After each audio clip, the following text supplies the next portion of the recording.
Good morning, good afternoon, and good evening, everyone. My name is Sua Lee. Today, we'll be discussing effects of high fiber on gas production and net energy in diets fed to group-housed pigs.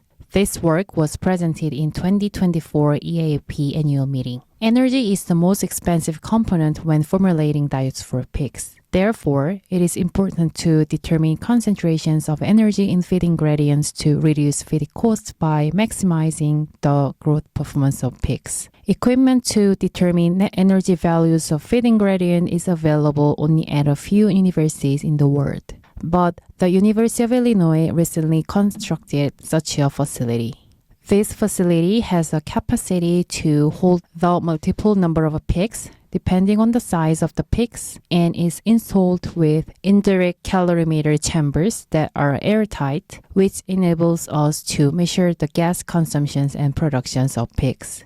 The demand for calculating carbon footprint is increasing, so everyone would ask what the values are in the future. To cut down on the cost of the pork production, high fiber ingredients are often used for formulating pig diets. However, an increase in the amount of dietary fiber in pig diets may have a negative impact on the digestibility of nutrients and energy. Carbon footprint from pork production is related to emissions of greenhouse gases, including carbon dioxide, nitrous oxide, and methane from pigs. Emissions of gases may be correlated with the composition of feed, and it is thus possible that feeding pigs with diets containing high fibrous feed ingredients affects the gas exchange, which also impacts concentration of net energy in diets.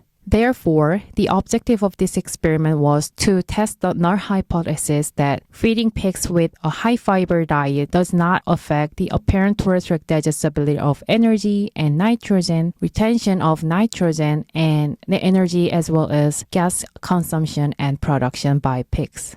For this experiment, two diets were used. The first diet was formulated based on corn and soybean meal with normal fiber content. The second diet contained corn and soybean meal and also contained 33% wheat middlings to have a diet with an elevated level of fiber. In this presentation, the normal fiber diet will be referred to as the low fiber diet.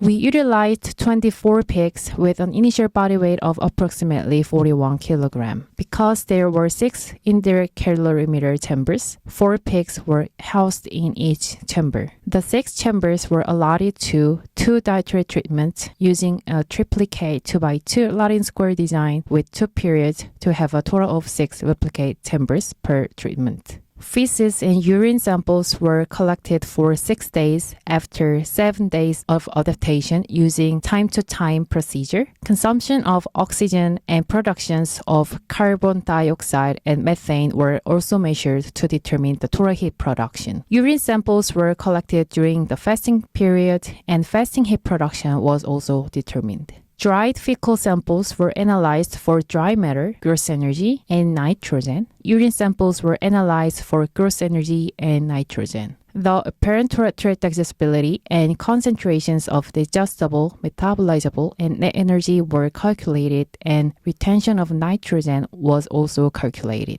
Total heat production and fasting heat production were calculated using an equation suggested by Brouwer 1965, and we used the analyzed gas data and nitrogen in urine for calculating them. Net energy was calculated by subtracting energy in feces and urine and total heat production, and then by adding the fasting heat production. The statistical model included diet as the fixed variable and period and chamber as random variables. Moving on to the result, let me set up the slides first. The blue bars represent data for the low fiber diet, and orange bars represent data for the high fiber diet. Results indicated that the apparent thoracic digestibility of dry matter and gross energy was greater in the low fiber diet compared with the high fiber diet. Basically, the same was observed that the apparent thoracic digestibility of nitrogen and retention of nitrogen in percentage intake were greater in the low fiber diet compared with the high fiber diet. Looking at the net energy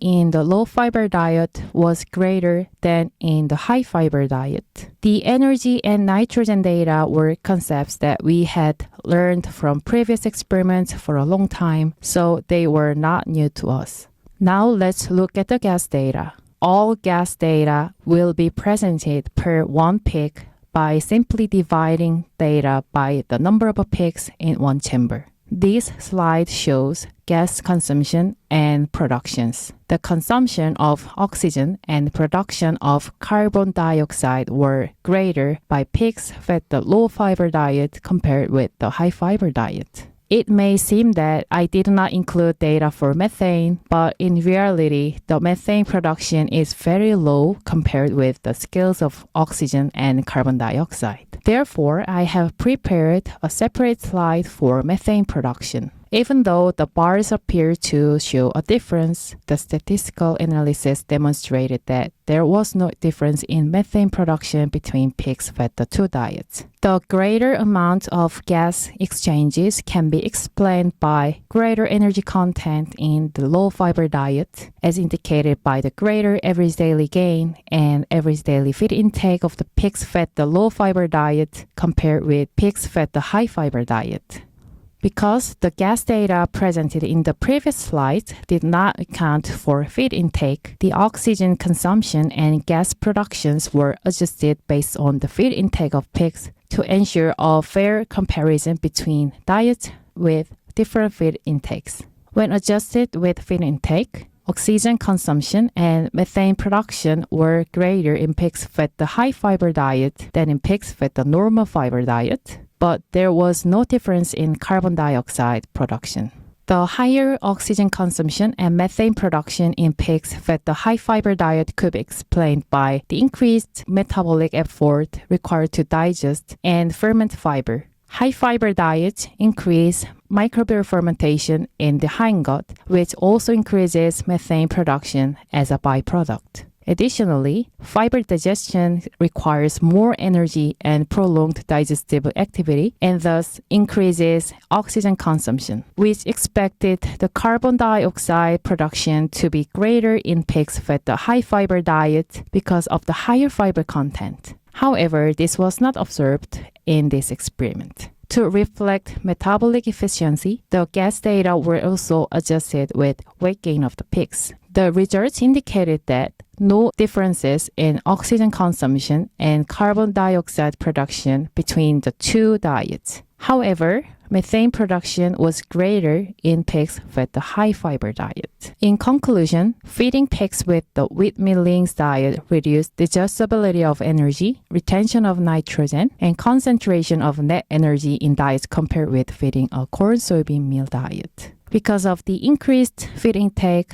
oxygen consumption, and carbon dioxide production were greater in pigs fed the low-fiber diet than in pigs fed the high-fiber diet. However, if gases were corrected for daily feed intake, oxygen consumption and methane production were greater in the high-fiber diet, and methane production was greater in the high-fiber diet when we take account of weight gain of pigs. Thank you for listening to my presentation, and I would like to acknowledge everyone from the Dr. Stein's lab. If you want to learn more about our research that we are conducting in the Stein Monogastric Nutrition Laboratory, please visit our website. Thank you.